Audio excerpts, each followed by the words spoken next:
السلام عليكم ورحمة الله وبركاته حبايبي المتابعين.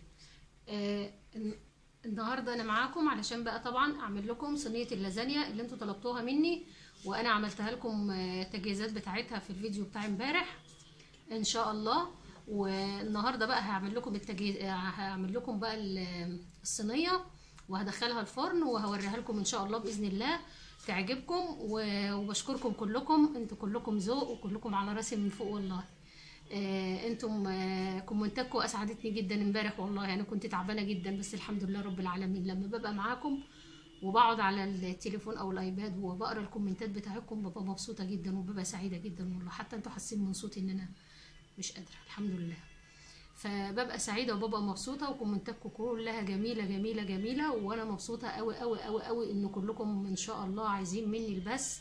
يعني مش 2 3 طلبوه بس في الاول وقالوا لي اعملي البث وانا كده مثلا لبيت طلبهم، لا ده انا لقيت ناس كتيره قوي حبايبي طالبين مني ان انا اعمل لهم البث ده وعايزينه بسرعه. فان شاء الله ان شاء الله باذنك يا رب بدون مقاطعه يوم الجمعه الساعه 4 العصر.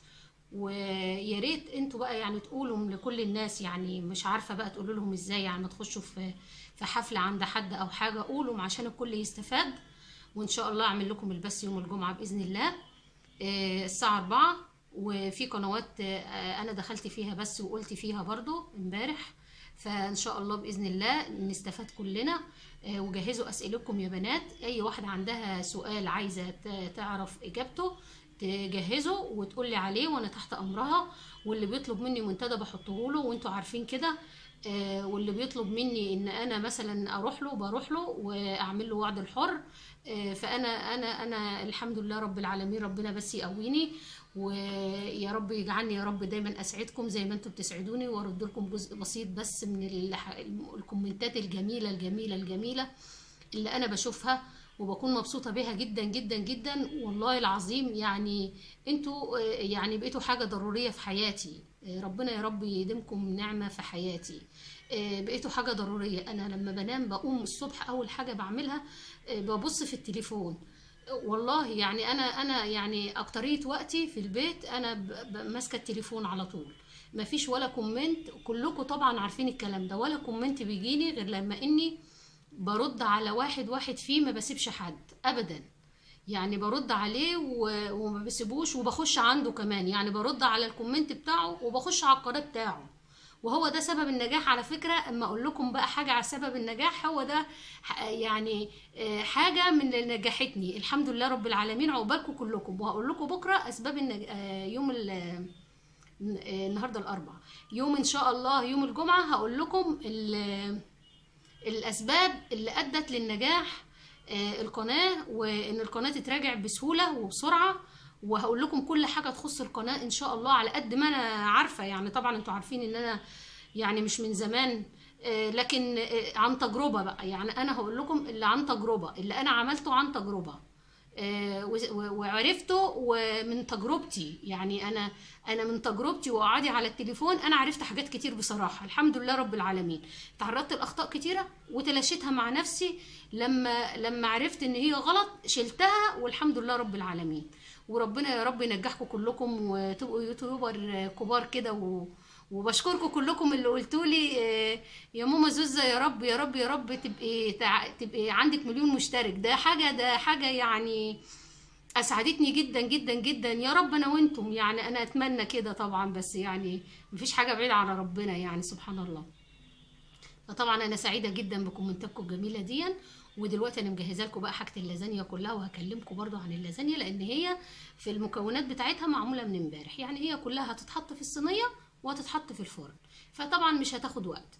فطبعا انا جايبه لكم شويه حاجات كده هعرفكم عليها دلوقتي ونتكلم مع بعض ونعمل الصينيه بتاعتنا ونحطها الفرن، وهتبقى احلى لازانيا من ماما زوزة حبيبتكم.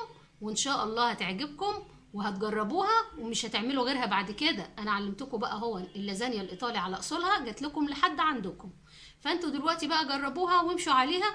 وان شاء الله انتوا عارفين طبعا ان ايطاليا هي بلد المكرونات والباستا والبيتزا، هم اللي اخترعوا البيتزا وهم اللي اخترعوا الباستا. فانتوا طبعا يعني ان شاء الله هتعرفوا بقى المكونات بتاعتها، وهتعرفوا من الانواع بتاعتها. وان شاء الله باذن الله قريب هعمل لكم فيديو كنت مصوراه هناك وانا هناك عن الجبن وعن الالبان وعن المعجنات كلها، البانيني اللي هو العيش او الكرواسو او الكورنيتو. ان شاء الله قريب ان شاء الله باذن الله هنزل لكم الفيديو ده، بس ان شاء الله هنزله لكم. استنوني بقى حبايبي. دلوقتي يا حبايبي بقى زي ما انتم شايفين كده، ده السوجو اللي احنا عملناه، ده البشاميل الاول اللي احنا عملناه امبارح، وده السوجو اهو. بنزود له كوبايه ميه سخنه كده زي ما انتم شايفين، عشان طبعا انا هقول لكم ان انا مش هسلق اللازانيا، انا بسلقها كل مره، بس بسلق اللازانيا بتاعت ايطاليا، انما بتاعت مصر انا ما بسلقهاش. ليه؟ انا جايبه النوع اللي هو ايطاليانو زي ما انتم شايفين اهو. مش عارفه ده الحاج اللي كان جايبه تقريبا ب26 ب27، يعني 30 الا شويه كده تقريبا، يعني على ما اتذكر هو قال لي كده. فطبعا انتم عارفين طبعا ان ايطاليا هي بلد المنشأ بتاع اللازانيا والكانيلوني وكل انواع الباستا والبيتزا. فطبعا انا دلوقتي جايبه لكم من النوع ده. وعلى فكره يا بنات، انا بعرف اعمل اللازانيا دي يدوي، بعملها يدوي على ايدي. اللازانيا بالمكنه انتوا عارفينها، اللي هي بتاعه العيش، اللي هي هتلاقوها موجوده في مصر وناس كتيره بتعمل بيها العيش. المكنه اللي هي الستانلس ستيل اللي بيعملوا بيها كده، دي بنعمل بيها الفوتوتشينا وبنعمل بيها اللازانيا. انا بعرف انا عن نفسي اعمل لكم مره، اعجن لكم مره العجينه هي دي وبيض وملح. هعملها لكم مره ان شاء الله اللازانيا، واعمل لكم الفوتوتشيني. دي اللازانيا يا بنات اهي زي ما انتم شايفين. دي مش بتاعت الملكه بقى والكلام ده نوع كويس اسمه ايطاليانو. هو بيبقى اغلى شويه بس بيبقى حلو، بيبقى زي بتاع ايطاليا بس بيبقى حلو. ودي الفوتوتشيني يا بنات اهي، انا جايباها معايا زي ما انتم شايفين، اللي هي المكرونه الشرايط. الفوتوتشيني يعني المكرونه الشرايط. هعمل لكم برضو بيها اطباق حلوه ان شاء الله، بس انا قلت ايه لما اوريها لكم العجينه بتاعتها واوري لكم الشكل بتاعها، وان شاء الله اعمل لكم منها اطباق كويسه قوي في الحلقات الجايه ان شاء الله. طبعا هنا معايا برضو جايبه معايا الكانيلوني. طبعا برضو من هنا ادي الكانيلوني اهو، بيتحشي طبعا، ممكن تحشيه جبن وممكن تحشيه لحمه مفرومه معصجه. هبقى معاكم ان شاء الله وهوريكم بيتحشى ازاي وبيتعمل ازاي. وطبعا برضو ما بسلقوش، انا ما بسلقوش لا هو ولا اللازانيا هنا بتاعت مصر، انما بتاعت هناك بسلقهم عادي، ببقى ضمناهم يعني. بالنسبه بقى هنا معانا شويه، معانا دلوقتي البشاميل، ومعانا اللي هو السوجو اللي هو اللحمه المفرومه المعصجه زي ما انتم شايفين، ومعانا الجبنه هنا هي اللي هي قلت لكم عليها، والجبنه دي اللي زي البارميجانو او الرومي، وشويه موتزاريلا صغيرين انا ما لقيتش عندي الا هم دول. ودي النوعين الجبن اللي هم دول. ودلوقتي بقى هنعمل الصينيه بتاعتنا بتاعت اللازانيا، وانا هعمل الصينيه الصغيره دي بس. وان شاء الله بقى انتوا عايزين تعملوا اكتر اعملوا اكتر، ما فيش مشكله خالص. انا اول حاجه كده اقول بسم الله الرحمن الرحيم. هناخد، احنا بنعمل كده، احنا في الشغل بنعمل كده، بناخد مثلا البشاميل كده. بصوا بقى بيبقى ماوي ازاي. بنحط البشاميل كده، ده بقى خلاص مش عايزينه. بنحط البشاميل زي ما انتم شايفين كده حبايبي على السوجو، دي الطريقه الجديده. وبنحط عليها معلقتين جبنه. اعرفوا بقى الطريقه بقى دي جميله. بصوا بقى غير العصاك بتاعنا اللي احنا بنعمله بتاع الرقاق، احنا دايما يعني بسمع ناس هنا في مصر بيقولوا احنا بنعمل اللازانيا دي زي الرقاق. لا، هي مش زي الرقاق خالص. انا اقول لكم على الطريقه كده زي ما انتم شايفين كده، بتبقى ماويه خالص كده. وبعدين هنجيب دي كده ونقول بسم الله الرحمن الرحيم. هناخد بدي بقى عشان نعرف نعمل كده. بسم الله الرحمن الرحيم. هنحط شويه كتار علشان ايه، طبعا احنا مملحينها بالملح والفلفل بس زي ما انا قايله لكم. هنحط شويه كتار كده علشان ايه ما تلزقش. واحنا طبعا شايفينه سايل ازاي يا بنات، وفيه اللحمه وفيه البشاميل، بنحطهم الاتنين على بعض. ان شاء الله ان شاء الله هتعجبكم الصينيه دي باذن الله. وهتجربوها. وعايزه بقى منكم كومنتات جميله كده تقولوا لي فيها بقى يعني ايه المكرونه دي بقى عجبتكم، جربتوها، طعمها ايه، عجبتكم بالطريقه بتاعتي دي من غير سليق كمان ولا ايه؟ يعني لازم برضو تقولوا لي برضو كل حاجه. فان شاء الله ان شاء الله باذن الله هتجربوها، وانا تحت امركم في اي طلب تطلبوه مني. عملت لكم برضو ان شاء الله بكره، لا بكره هنزل لكم اللازانيا، بعد بكره ان شاء الله اعمل لكم البس باذن الله بدون مقاطعه يعني ان شاء الله. يوم الجمعه اعمل لكم البس، وبكره الخميس، بكره الاربع هنزل لكم. بص تايهه خالص، اعذروني بقى، مش عارفه والله ما مركزه.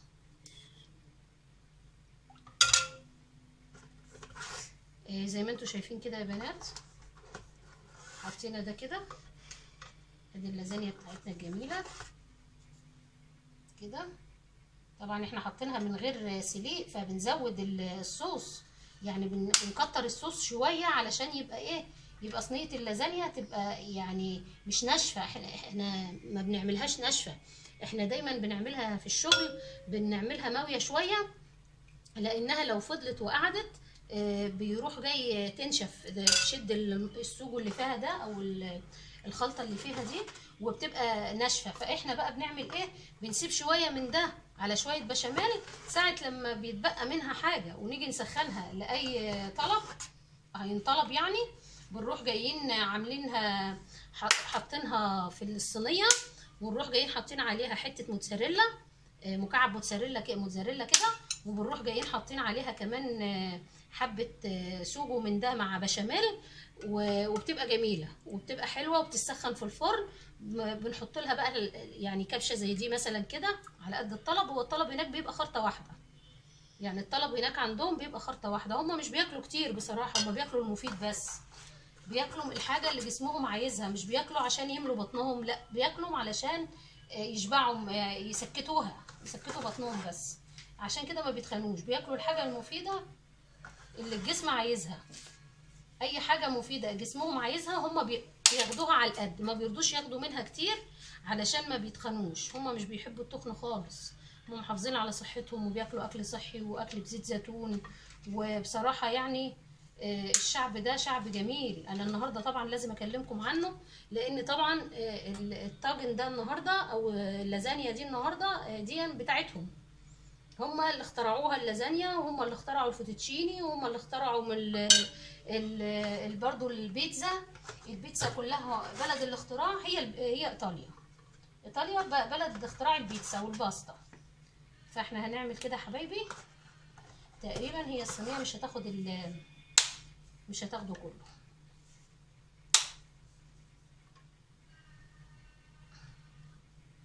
المفروض كنت حطيت والله، انا المفروض كنا حاطينها طبقات كده بس انا كده حاطه في الخلطه، مش مشكله يعني. بس انتوا عشان تلاقوها اطعم تحطوا موتزاريلا وتحطوا جبنه بين الطبقات، بتبقى جميله قوي يا بنات والله. لما بتحطوا بين الطبقات جبنه موتزاريلا وجبنه برمجان او رومي، وكمان يا سلام لو اللي هي الشرايح الستوليتا دي اللي هي المكعبات دي، بتبقى جميله قوي. بتحطيها بقى ما بين الطبقات كمان بتبقى روعه والله، بتبقى جميله جدا. بتيجي تقطعي القطعه كده، بتبصي تلاقيها بتمط معاكي كده وجميله. انا مش هحط اكتر من كده بقى، هم باقي كام ورقه مش مشكله، الكام ورقه اللي باقيين دول بس. زي ما انتوا شايفين كده انا هشيل دي،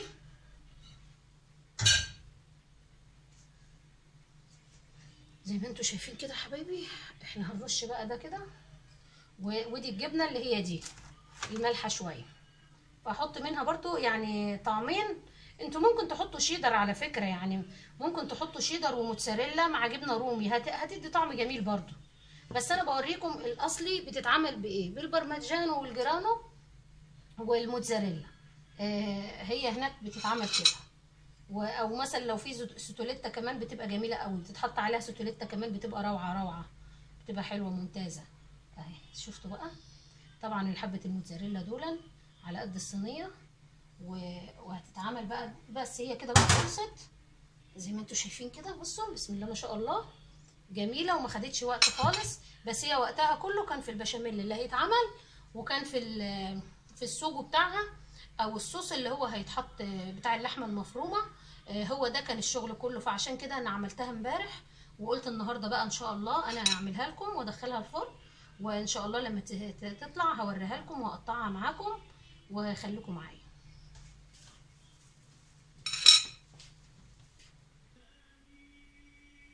ايوه يا حبايبي، زي ما انتوا شايفين كده انا لسه مطلعه صينيه اللازانيا من الفرن. زي ما انتوا شايفينها كده، شوفوا طلعت جميله، ما خدتش وقت في الفرن طبعا. هي بتبقى ماويه كده يا بنات، يعني محدش يقول لي انها فيها الصوص بتاعها كده. ليه هي بتبقى كده؟ ليه؟ لان بعد 5 دقايق بالظبط هتقوم جايه شاربه الصوص بتاعها ده، وهتبقى حلوه. وهي هناك بتتاكل بنقطعها طبعا كده، بس انا هستنى عليها بس لما تشرب الصوص ده شويه. بنقطعها كده مربعات زي ما انت عايزه، وبتشيل المربع بتاعها بيبقى ماوي كده. هو لا، هي طبيعتها كده. هي هناك بتتاكل بتبقى ماويه كده، بتطلعها في الطبق وبتحط عليها شويه جبنه، وبتتاكل بتبقى جميله جدا. لو باتت عندك بقى او حاجه، بنجيب شويه بشاميل على شويه اللي هو السوق اللي هو اللحمه المفرومه ده، الخلطه اللي انا عملت منها. بتروحي جايبه منها كبشه وحطاهم مثلا في دجن صغير، في صينيه صغيره، اي حاجه اللي انت هتسخني فيها في الميكروويف او في الفرن، وتروحي حاطه الخلطه كده. احنا بنعملها كده، يعني احنا لما بنبقى في الشغل هناك بنعمل صاج كبير كده وبنقطعه. اول يوم بيتاكل منه زي ما هو عاوز، واللي ما بيتاكلش بنروح جايين مدخلينه التلاجة على الرف. ولما بيجي طلب بنروح جايين مطلعين على قد الطلب، بيبقى قطعه كده بالظبط كده، قد دي كده، مربعه كده. هو الطلب بيبقى قد كده مربع كده.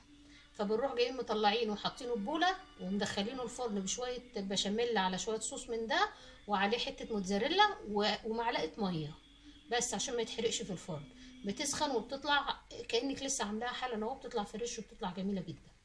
فان شاء الله تعجبكم طريقه اللازانيا، الطريقه الايطالي الاصلي. ان شاء الله تعجبكم. وانا كده فرحانه ان انا لبيت طلبكم، ويا رب دايما اكون عند حسن ظنكم. واستنوني في الفيديو القادم ان شاء الله. والسلام عليكم ورحمه الله وبركاته. تشاو.